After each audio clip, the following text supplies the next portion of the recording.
Olá, obrigado pela sua audiência. Lembre-se, se você gostar dessa conversa nossa, faça a sua manifestação aí embaixo, clica aí dizendo se você gostou ou não gostou e inscreva-se também. Sempre se inscreva lá, convide alguém para se inscrever, vamos aumentar o nosso canal. Agora nós estamos recebendo e vamos conversar com um dos nossos representantes daqui de Sorocaba, que acabou de ser reeleito para o Congresso Nacional. Vitor Lippe, como vai? Tudo bem, Romeu? Quero agradecer a oportunidade de estar aqui e já aproveitando o seu espaço para agradecer os mais de 120 mil votos aqui da região de Sorocaba e dizer que eu estou muito feliz. Eu acredito na política, né? Mas estou muito feliz e muito honrado de poder continuar representando Sorocaba. Você foi um dos poucos que não foi renovado, né? É verdade. Na verdade, nós tivemos um recorde de renovação na Câmara Federal, 53% não voltaram, né? Portanto, nós temos hoje mais novos e novatos do que nós tínhamos que já eram do Congresso. Mas mais, o meu partido houve uma renovação ainda maior. Nós éramos em 14 deputados federais do PSDB, fomos reduzidos para 6 aqui no estado. Então, foi um momento difícil para o nosso partido. Eu acho que aumenta a sua responsabilidade aqui, não só com Sorocaba, como com o estado também, em especial com o seu partido. Por outro lado, é uma possibilidade das novas estrelas dentro do partido surgirem, né? Eu espero que esse momento vamos dizer, de um novo governo, né, nós possamos realmente acertar mais e poder tirar o Brasil da crise, né, o Brasil poder voltar a crescer, gerar os empregos que os jovens precisam, que as famílias brasileiras precisam, porque houve realmente nos últimos anos, Romeu, um empobrecimento da população, né? Os empregos hoje, vamos dizer, as pessoas ganham menos do que ganhavam e nós temos um número muito menor de pessoas trabalhando. Tudo isso trouxe uma crise muito grande, inclusive hoje 50% dos brasileiros estão endividados, então é um momento muito difícil e a política tem que ser a esperança, né?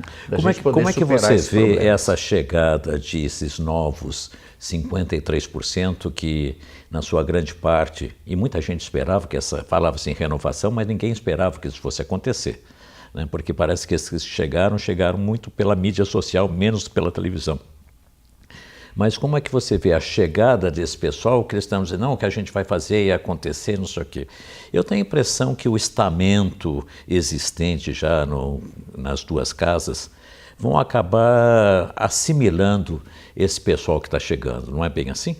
Pois eu até as pessoas perguntam o que vai ser, eu falei, não sei porque eu ainda não os conheço, porque são pessoas, uma maioria deles, novos na política, né? Quer dizer, eles não tinham uma história. Mais do que novos, são noviços, né? Noviços, novatos, né? Enfim, então é algo muito novo, né? Então nós vamos ter que... Não tem a experiência da política, né? Exatamente. Então acho que é acostumado com as negociações que existem, e quando eu falo aqui de negociação não é nada assim, negativo, faz parte do entendimento, exatamente, do equilíbrio que deve existir, inclusive entre os poderes, mas eu acho que tem um lado bom nisso. O lado difícil é que muitas vezes as pessoas acham que as coisas são mais fáceis do que elas realmente são, né? Isso é normal, né? Às vezes a gente não conhece muito, fala, por que ele não vai lá e faz isso e aquilo como se isso fosse muito fácil? Mas por outro lado, eu acho que essas pessoas que estão chegando agora, eles têm uma sede e um desejo muito grande de mudança, e eu acho que vai ser boa a mudança. Não mudar tudo, óbvio que não, mas nós precisamos mudar algumas coisas que para mim são estratégicas para que o Brasil possa ser um país mais competitivo, um país mais confiável, um país mais simples, um país mais desburocratizado, um país mais empreendedor, quer dizer, um país que realmente gere mais oportunidades para a população. Mas eu fico pensando o seguinte, o que nós temos aí pela frente, a partir de janeiro, fevereiro em diante, são situações até doloridas, pelo que vem aí as reformas necessárias nesse país. Isso vai afetar diretamente a população e isso pode encurtar o namoro existente entre população e um novo governo que venha a ser formado. Mesmo porque não é fácil o que vai ser preciso fazer com esse país na área social, na área econômica e algumas das leis. Tudo bem que a população talvez espere maior enrijecimento de leis na área de segurança, mas na hora que a gente for falar sobre aposentadoria, ou na hora que a gente for falar um pouco sobre reforma fiscal, talvez nem todos fiquem contentes. Como é que você está analisando isso aí? Como é que esse encurtamento de namoro deve ocorrer ou não? Você tem toda a razão. As coisas não são tão simples e nem tão fáceis quanto parece.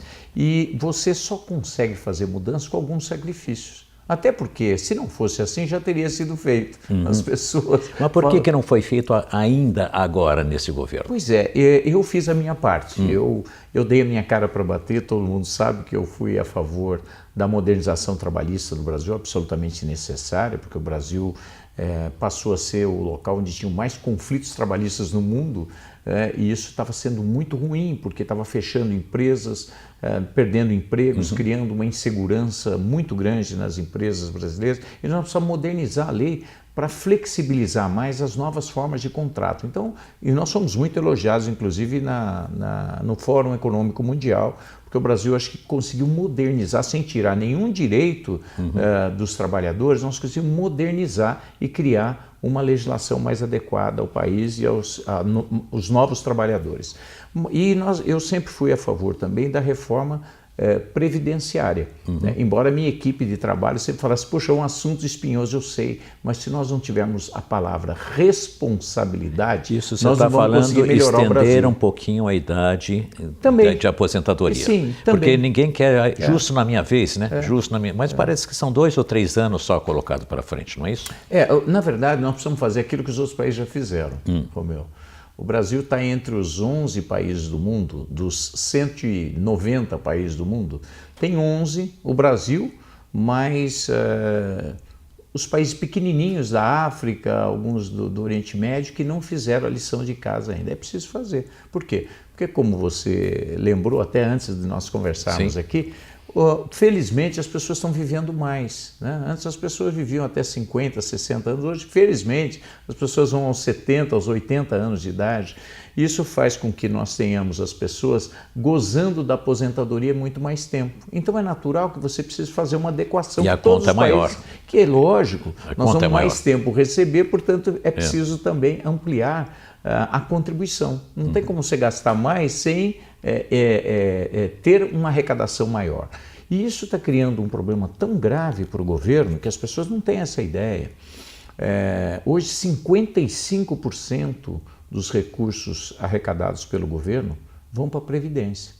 E o que é pior, a curva de crescimento, né, mostra que em 10 anos vai chegar a 70%, ou seja, 70% de tudo que é arrecadado pelo governo federal vai para a Previdência, daqui a 10 anos vai chegar a 70%. Previdência quer dizer aposentadoria. Aposentadoria. Tá. O que significa, em outras palavras, que se hoje já falta dinheiro para a saúde, para a educação pública, para os investimentos e para os programas sociais, isso vai piorar.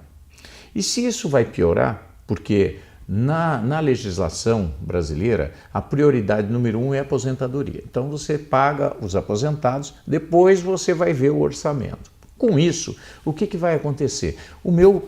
Minha grande preocupação, eu acho que isso vai penalizar muito as pessoas pobres, as pessoas que dependem da educação, das escolas públicas, dos hospitais, dos programas sociais, porque se a gente vai ter menos recursos do que o governo vai ter menos recursos do que tem hoje, o que vai acontecer?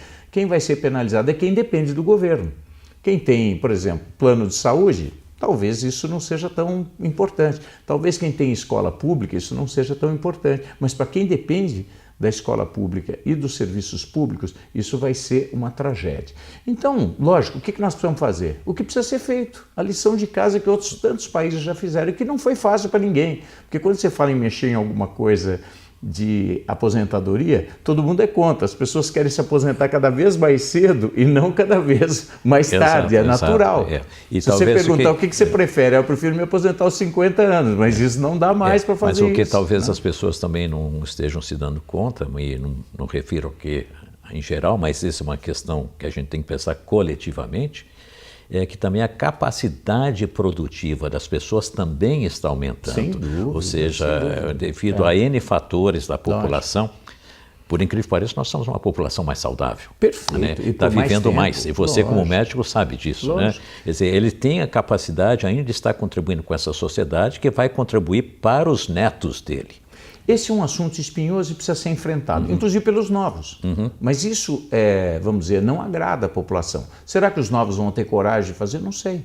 Porque criticar é fácil. Os novos que estão chegando. Os que estão chegando agora, né? Então, se eles tiverem essa coragem, eu vou achar ótimo. Se eles não tiverem, eu vou lamentar, porque eu estava entre aqueles que tive coragem de enfrentar esses temas por questão de responsabilidade com o Brasil e com os brasileiros, principalmente os mais humildes. Né? Principalmente os mais humildes. Então a reforma da Previdência, ela fala praticamente em 3 questões mais importantes. A primeira é ser justo com todos terem aposentadoria igual no Brasil, ou seja, igual que eu quero um teto. E aí nós estamos falando de Forças Armadas e funcionários públicos. Exatamente. E o regime geral da cidadão Previdência, comum. que hoje é 5 mil e alguma coisa, um pouquinho mais do que 5 mil reais, todo mundo tem esse teto, não importa se é deputado federal, se é deputado estadual, se é prefeito, se é vereador, se é ministro, se é promotor, não importa, se é funcionário público federal, estadual, municipal, o limite é, se a pessoa quiser ganhar mais, ele paga um plano de previdência. Por quê? Porque a grande maioria dos brasileiros recebem um pouquinho mais do que um salário mínimo. Então não é justo que nós tenhamos a grande maioria recebendo quase nada e um percentual de privilegiados ganhando muito. Uma oligarquia, né? Isso. Então nós queremos justo, ser igual, fazer algo que seja... Então essa é uma primeira mudança. A segunda é fazer uma adequação de tempo de aposentadoria dependendo da função. É lógico que o agricultor não dá para trabalhar até 65 anos, porque é uma atividade pesada, né? Tem algumas atividades que a pessoa usa esforço físico, né? Essas também não. Mas muitas, não é justo a pessoa hoje se aposentar dentro de uma indústria com 50 anos de idade, sendo que hoje as indústrias quase que todas são automatizadas. Você já não faz tanto esforço como fazia antigamente. Aquelas atividades que exigem esforço, tudo bem, mas aquelas que não, será que um professor se aposentar aos 50 anos, né? Talvez fosse um momento que ele pudesse ficar até os 60 anos, que ele iria produzir num momento muito importante, porque ele já tem mais conhecimento, isso maturidade. mesmo, ele já tem um conhecimento que vai ser perdido de uma certa maneira. Na verdade, fazer isso com inteligência. É que, infelizmente, a oposição no Brasil sempre coloca isso como se fosse uma perda de direitos, como se a gente fosse fazer isso para prejudicar. Não, é com responsabilidade, com justiça social, né, para que a gente possa fazer uma reforma da Previdência que possa beneficiar os mais humildes do Brasil, para que a gente possa garantir, inclusive, que os mais humildes possam se aposentar no futuro. Então, nós vamos ter que encontrar esse caminho. Eu espero que os que entraram agora, né, possam ter a coragem de fazer isso. Por quê? Porque aí nós vamos ter um sistema mais justo, mais equilibrado e que atenda melhor aos mais humildes, aos mais necessitados, aqueles que dependem dos serviços públicos no Brasil. Porque hoje o rombo da Previdência Eu tenho uma outra pergunta em cima disso. 250 bilhões de reais ano. Então, uma pergunta em cima disso, dessa questão do desenvolvimento do país, e está diretamente relacionada à nossa representação aqui em Sorocaba, do qual você faz parte, é um dos poucos deputados federais que nós temos e próximo à população. Mesmo porque você foi prefeito 2 vezes dessa cidade, então, e não é uma pessoa que se esconde. As pessoas encontram com você, você é bem recebido. Semana passada, CPFL vem com um aumento absurdo, horroroso aí. Esse absurdo vai ficar para o cidadão em torno de 19%, para as indústrias em torno de 20%. Numa média vai ser entre 19% e 20%, e isso foi aprovado pela ANEEL.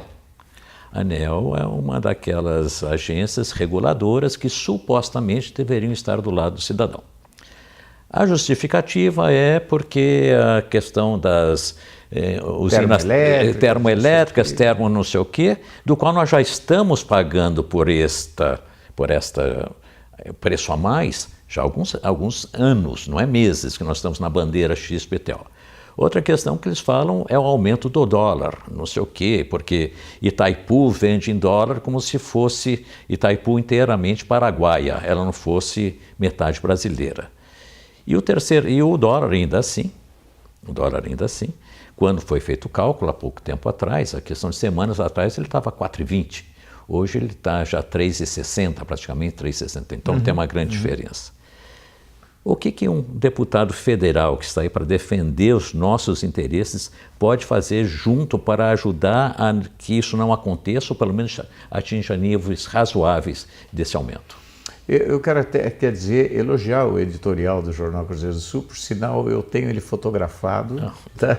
Porque eu mandei para a minha equipe de Brasília, exatamente para que a gente possa fazer um levantamento, porque isso já estava no nosso mapa. Isso não está sendo cobrado só de você. Não, isso é em geral. Eu quero dizer e o seguinte, eu acho que está sendo cobrado das associações, do cidadão e tudo mais. eu não sou responsável por isso, mas... Não, a gente sabe que você não é. Exatamente. Mas à medida que aconteça alguma coisa que prejudica as empresas e a população, nós temos que tomar uma atitude. Muitas vezes isso é impossível, porque existem motivos reais que impedem. Mas eu também não estou convencido, assim como você. Isso me parece trem da alegria. O pessoal está indo embora, vou deixar não sei o quê, vamos deixar isso para alguém. Aquilo me incomodou muito. Inclusive, eu não tinha essa informação desse aumento nesses níveis. Sim. Então, aquilo me trouxe a indignação do jornal e a minha também. Ótimo. Eu imediatamente pedi para que fossem levantados os dados exatamente para a gente argumentar. Inclusive, eu sugeri para a minha equipe que nós poderíamos, até porque eu sou da Comissão de Minas e Energia, coincidentemente,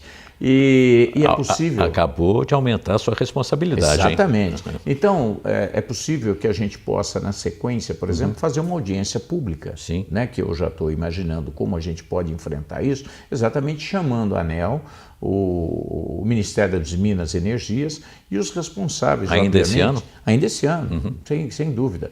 Nós podemos chamar essa audiência para exatamente cobrar as responsabilidades. Por quê? Porque quando isso acontece, isso afeta a economia do Brasil. Sim. Não é porque é só ruim para quem vai pagar um pouquinho mais. O item energia é grande na planilha. É fundamental no país. E a gente já está mapeando isso, veja bem, como essas coisas impactam no Brasil.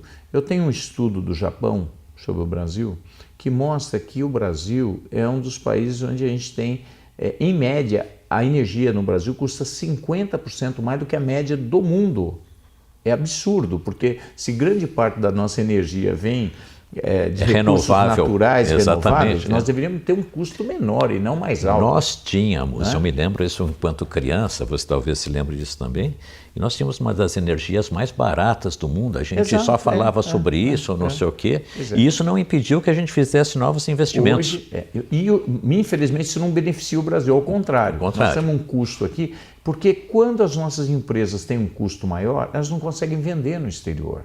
E quando a gente não consegue vender no exterior... O custo do Brasil aumenta. Exatamente. Isso prejudica toda a economia, que em última análise vai prejudicar os empregos que o Brasil precisa também. Então, é algo de muita responsabilidade. Mexer na energia e nos tributos, você dá um impacto muito forte nas cadeias produtivas do Brasil, no setor produtivo. Então, eu também quero uma explicação, como o jornal também quer, eu também quero, e eu espero trazer contribuições da nossa atuação para cobrar atitudes que impeçam isso. Né? Isso, por favor, sinta-se à vontade, como você sempre teve aqui no jornal, o espaço, o tempo, ou seja na Rádio Cruzeiro FM também, para falar sobre isso. Porque eu acho que realmente a indignação que a gente tem sentido em relação a isso é muito grande, e eu acho que é um assunto que interessa a todos nós. Eu tenho uma outra pergunta para você, nós estamos chegando quase ao final, mas a nossa conversa é muito boa, acho que a gente vai ter que fazer isso ocasionalmente. Assuntos importantes é o que não falta nesse Brasil, né? Mas eu tenho uma pergunta assim meio de caráter, não é um pessoal profissional a você. Você era executivo e agora você é legislativo e legislativo federal. Qual é que é melhor? É difícil dizer, não. Eu diria que são papéis diferentes. Eu, quando administrava Sorocaba, quando prefeito, eu era um administrador da cidade. Eu procurei planejar bem, fazer uma boa gestão de pessoas, ou seja, fazer uma motivação, uma valorização dos nossos funcionários públicos, melhorar as condições de trabalho, ou seja, fazer com que todos nós pudéssemos juntos fazer mais por Sorocaba. Isso criou um ambiente muito bom, com o planejamento nós conseguimos inovar em muita coisa. Sorocaba acho que teve bons resultados, bons indicadores, tanto na educação, no meio ambiente, na saúde, no empreendedorismo, na inovação e tecnologia, na qualidade de vida, no crescimento, enfim, no emprego, geração de emprego. Os indicadores foram bastante favoráveis, a avaliação da população também. Então essa foi uma experiência minha. Bom, Aí, Tanto é que te catapultou para ser deputado através dessa experiência. E aí o partido, na verdade, me pediu, naquela época eu avaliei como um sacrifício ser candidato a deputado federal. Modestamente foi um sacrifício, está certo. Porque entendia o partido, inclusive o governador Geraldo Alckmin, na época me falou, olha, agora a sua próxima missão é essa, porque você está bem avaliado, Sorocaba é importante e nós precisamos que o Estado de São Paulo tenha bons deputados lá em Brasília para trabalhar pelo Estado de São Paulo, enfim, pelas nossas regiões. E assim foi, para mim foi muito novo, foi um desafio, eu estava muito receoso, porque eu falei, eu vou ser um entre 513 pessoas. Sim. E eu vou trocar 12 mil funcionários que nós tínhamos aqui por 12 funcionários, quer dizer, muda totalmente o desafio, o ambiente, a estrutura que a gente tem para trabalhar. Mas enfim, eu acabei descobrindo que o Congresso Nacional é absolutamente fundamental para o Brasil, porque ali passam os temas mais importantes, né, para a qualidade da educação do Brasil, para a ciência e tecnologia, para o empreendedorismo, né, para a capacidade do Brasil conseguir superar os principais problemas. Ou seja, eu percebi com isso que ali eu poderia dar contribuições estratégicas para o Brasil se eu trabalhasse em algumas áreas. Obviamente que não dá para você fazer tudo no Congresso Nacional, mas é possível você escolher alguns temas ali que você possa dar contribuição. E um dos seus foi Minas e Energia. E o outro, eu estou no Desenvolvimento Econômico, Indústria e Comércio e estou também na Comissão Permanente Ciência, Tecnologia e Inovação.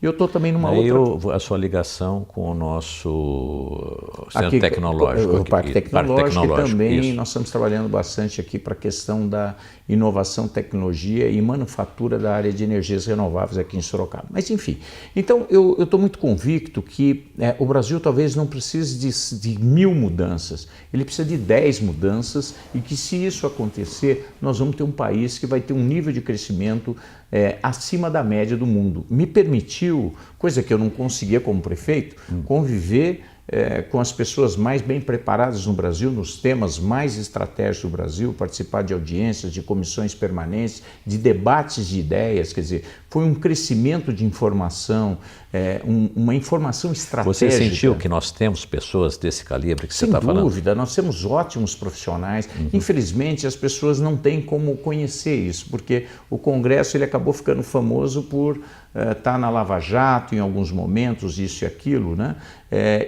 Isso passou uma imagem muito negativa à população. Então, as pessoas não conseguem enxergar as pessoas bem preparadas que estão ali. Até o Congresso, ele é, na verdade, uma grande representação do povo brasileiro, né? Então, você tem ali reitores de universidades, você tem educadores, você tem profissionais da área da saúde ali representados, profissionais de empreendedorismo, do agronegócio do país, dos movimentos sindicais, dos movimentos sociais do país, dos setores mais importantes da sociedade, da Igreja Católica, das igrejas evangélicas, do MST, mas você tem também o pessoal da inovação, ciência e tecnologia que estão ali representados. Enfim, você tem os setores mais diversos da sociedade, da Associação de Engenheiros, né, da Associação Médica Brasileira. Como é que você se sente? É melhor este? Eu acho que o grande desafio... Ser executivo ou ser legislativo? Eu diria que eu consigo ajudar um número maior de pessoas por mais tempo como deputado federal do que como prefeito. Você se achou melhor aí? Eu acho que o prefeito, não estou renegando o que você fez. Cidade, ele é um gestor da cidade, né? E eu assumia isso com muita responsabilidade, eu não conseguia nem dormir direito. Quando você é prefeito, você é um guardião da cidade, né? Então você tem que fazer o máximo, e fazer o máximo é o máximo mesmo, né? É de manhã, de tarde, de noite, final de semana, você está sempre atento. Mas em Brasília, isso você ajuda a cidade durante aquele período. Em Brasília, a visão é uma visão estratégica do Brasil, porque quando você consegue mudar uma lei ou participar de uma discussão que muda uma lei, você está mudando o Brasil por décadas. E, na verdade, você está mudando toda uma nação, porque o Brasil depende das leis.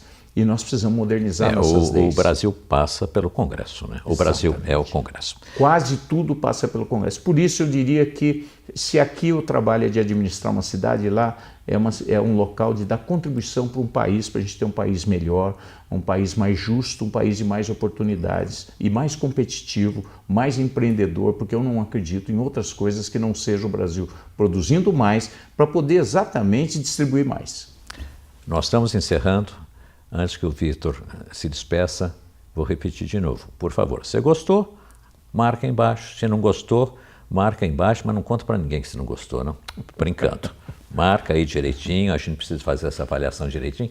Inscreva-se no canal também, vamos ter bastante gente assistindo. Vitor Lippe, suas palavras finais para despedir-se da nossa audiência.